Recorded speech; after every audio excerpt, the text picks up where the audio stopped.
इस वीडियो में इस बात की वजाहत करने की कोशिश की जाएगी कि पानी से चलने वाली गाड़ी या जनरेटर का प्रिंसिपल क्या है, वो चलती कैसे है और हम कैसे परख सकते हैं किसी दकीक साइंटिफिक बहस के बगैर कि ये जो पानी से चलने वाली गाड़ी है या इंजन है या जनरेटर है, ये पेट्रोल या डीजल या गैस की निस्बत सस्ता पड़ेगा।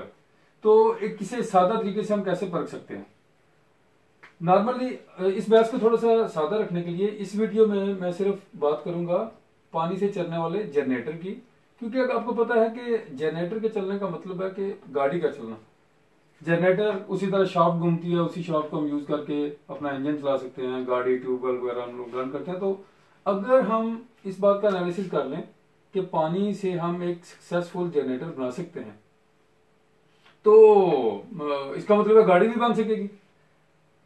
सबसे पहली बात यह कि पानी से चलने वाली गाड़ी या जनरेटर का प्रिंसिपल क्या है, किस उसूल पे ये लोग उसको बनाते हैं। ये चूंकि हमारे पास एक मुतनाज़ा डिस्कशन है, जिस तरह हमारे पास बाकी चीजों में तनाज़ा पैदा हो जाता है और साइंस हमारे पास साइंस में भी जो है वो मुतनाज़ा कंसेप्ट हैं। तो सबसे पहली बात यह है कि हमारा जो नॉर्मल जनरेटर है वो कैसे काम करता है। ये हमारे पास जनरेटर, आम जनरेटर आपका पावर जनरेटर, इसको हम जी से जाहिर कर सकते हैं। इसको हम यहां से फ्यूल देते हैं। फ्यूल क्या हो सकता है आपका? पेट्रोल, गैस, डीजल, ये हो सकते हैं। और गैस है तो उसके लिए थोड़ी अल्ट्रेशन करके उसके बाद हमारे, और उसके बाद हम यहां से पावर यूज करते हैं इधर, और हम पे करते हैं पैसे इस फ्यूल के। अब इस फ्यूल की जगह पे हम यूज करना चाहते हैं पानी। तो क्या पानी भी एज सच डायरेक्ट इसमें यूज हो जाता है? तो ये बात शायद आपके लिए दिलचस्पी की हामिल हो कि पानी इस तरह यूज नहीं होता इंजन में। उसके लिए हमें क्या करना पड़ता है? पानी को हम जानते हैं, पानी का फार्मूला है H2O, इसमें हाइड्रोजन है और ऑक्सीजन। पानी बजाय खुद जो है बजाते खुद ये आग बुझाने के काम आता है, लेकिन जो इसके दोनों कंपोनेंट्स हैं, ऑक्सीजन जलने में मदद देती है और हाइड्रोजन एक बहुत अच्छी किस्म का फ्यूल है। तो एक प्रोसेस है हमारे पास इलेक्ट्रोलिसिस। ये अमूमन मैट्रिक या मिडिल की क्लासेस में बच्चों को पढ़ाया जाता है, ये कोई नई चीज नहीं। इलेक्ट्रोलिसिस, इलेक्ट्रोलिसिस क्या है? जब आप किसी भी लिक्विड में किसी भी चीज को के अंदर से बिजली पास करें, हमारे केस में हम पानी यूज कर रहे हैं, ये वाटर हो गया। जब हम इसके अंदर पावर पास करते हैं, इलेक्ट्रिसिटी, तो ये अपने कंपोनेंट्स में तकसीम हो जाती है। कंपोनेंट्स यानी हाइड्रोजन एंड ऑक्सीजन में।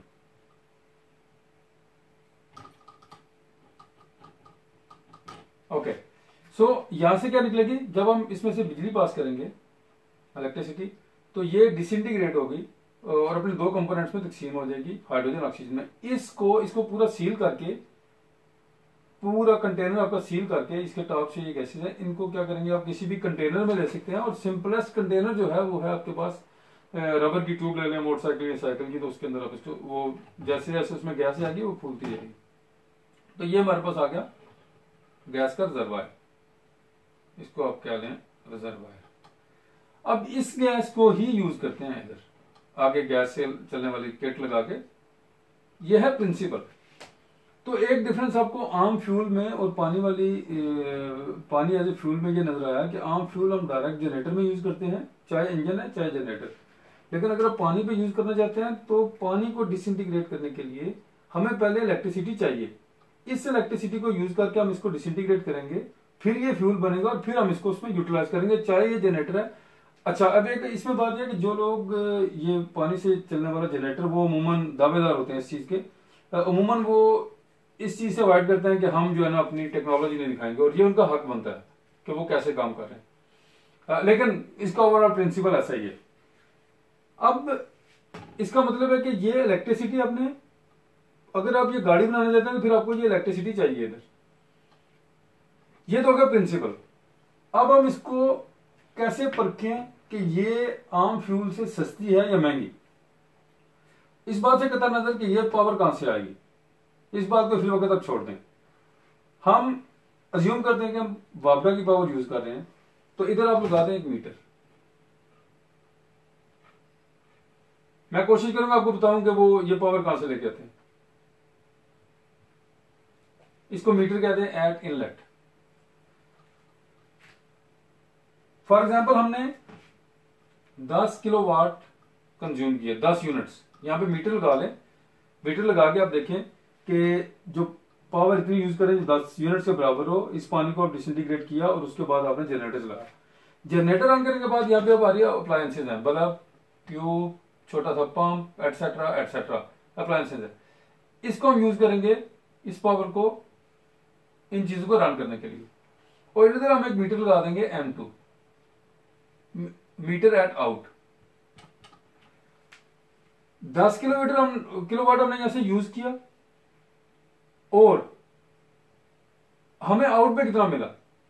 अगर आउट पे आपको 10.5 किलोवाट मिले, ये बिल्कुल आसान तरीका है कि किसी भी पानी से चलने वाले इंजन को अगर आप चेक करना चाहते हैं वो फायदेमंद है या नुकसानदेह।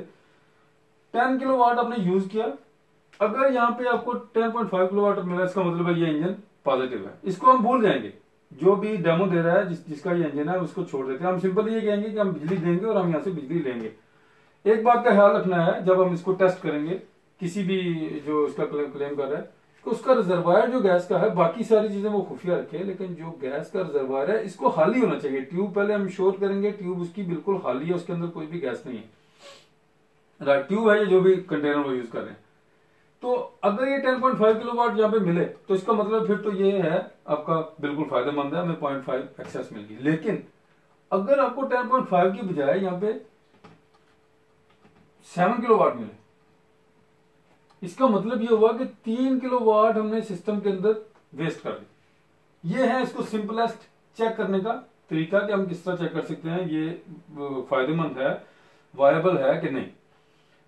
अच्छा, अब जो लोग इसका मॉडल चाहते हैं वो क्या करते हैं, वो कहते हैं जी हम इधर से ये जो कि पावर पैदा हो रही है इधर, तो इधर से लगा के हम स्टार्ट में लेंगे एक दफा जब हमारे पास कुछ नहीं होगा, उसके बाद हम इसी बिजली को यहाँ पे रिसाइकिल करेंगे इधर। तो इसका एक हिस्सा इधर आता रहेगा पावर का, और उसको तो जिस तरह मर्जी करें।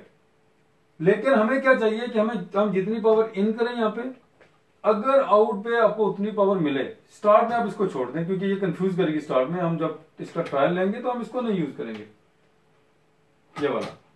हम सिंपली क्या करेंगे कि हम बाहर से 10 किलोवाट दे रहे हैं, क्या ये इसके आउट पे 10 किलोवाट 10.5 मिल रहा है आपको, या 10 किलोवाट से ज्यादा मिल रहा है तो वेल एंड गुड। अगर नहीं मिल रहा तो इसका मतलब है कि ये काम आप एक सिंपल तरीके से कर सकते थे कि ये पावर आप डायरेक्टली यूज करते इनको चलाने के लिए, हमने उसको एक लंबे तरीके से करके अपनी एनर्जी जाया कर दी।